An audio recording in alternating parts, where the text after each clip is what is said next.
Okay, welcome back. Here we are in Costa Rica, and it's interesting because there's these nests that are about a foot in diameter. They look like little basketballs up high in the tree, usually 20, 30 feet up. And I asked the guy that was driving us, and he says, "Oh yeah, those are termite. What's the word? Balls, or those are termite colonies." And I don't know why in Costa Rica we have, we have the termites up high, but apparently the iguanas like to eat them because we watched that happen as well. In Utah, termites are subterranean, which means they live below the ground. And again, that's because they need humidity. So they're going to go from their point of origin, their nest, if you will, and they're going to travel into your house, and they're going to have dinner, and then they're going to move back into the soil because that's where they're more comfortable.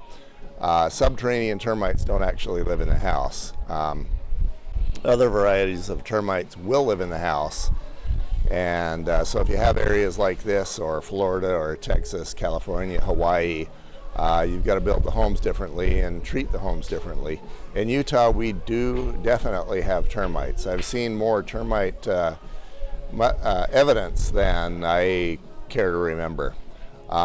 So it's one of those things where if you build it, they will come, and you you don't want to build it. So termites are looking for wet wood. Food is wet wood. Dry wood, they can't eat it, they won't eat it, and they'll stop at dry wood.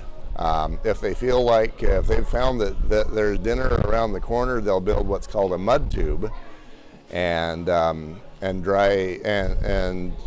use that mud tube to get from point A to B where dinner is. So as an example of that, I have a buddy who used to live in Murray, near the mall there. And he had a basement back door that had a bunch of leaves against it, and the sprinklers hit that, so we had wet wood because it was leaves. And so the termite queen landed there, and then he had a leaking shower wall. So she moved into the house using mud tubes, went into the shower wall space, and dinner was plentiful there because every time my buddy turned his shower on, he was adding to the moisture behind that wall. So he went from having a couple of termites to having who knows how many 100,000. And his wife discovered them one day while she was cleaning the baseboard. She put her fingers through the baseboard and was greeted by a couple of termite workers who weren't happy to see her. This is the kind of adventure you want to avoid. And yes, if you're selling and your house has termites, and the sellers or the buyers find that, you just lost your deal. That will cost you money. And even in a strong market, once you know you got termites, you got to disclose that, and you just lost tens of thousands of dollars from perceived value loss. Who really wants to buy a termite house? So you need to avoid that. And there's ways to do that. You want to keep your house dry. Of course, you want to avoid having leaking shower walls.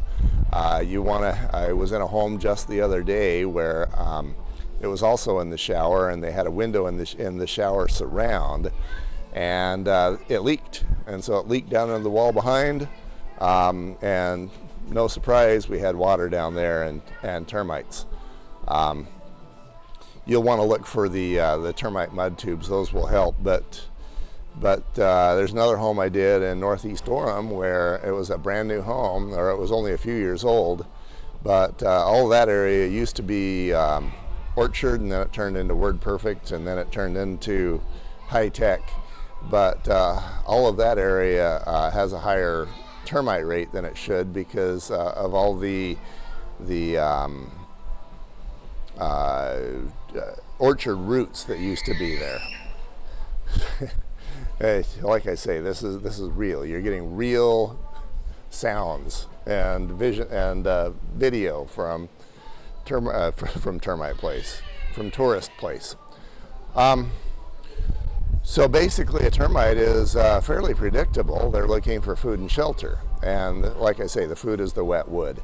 So that's what you want to prevent from happening in your house. Another major, and this is huge, and I probably should say it twice, you want to make sure that the water from your roof is captured, runs into the rain gutter, downspout, and then into a drainage tube that routes water well away from your home and then daylights it. How not to do it is to not have rain gutters, or to have rain gutters with a downspout that drops water right next to your foundation, or to have a rain gutter, downspout, and then a drainage tube, but it's just buried in the soil, and then it fills up with crap, and then it backflows, and then again you've got water right next to your foundation again. Another way not to do it is to have your rain gutter that drains onto the soil, and then to have the surface slope flow towards your window wells. I saw that in a home that it was $800,000 at the time. It'd probably be $2 million now, but sellers were away, and a big rainstorm happened, and it filled that house up with about 6 inches of water, and that completely, that cost hundreds of thousands to the sellers in perceived value. And these kinds of things can be avoided very simply by having a rain gutter system that routes water away from the house, by not spraying the home with the sprinklers, and having a surface slope that drains water away from your foundation and away from your window wells.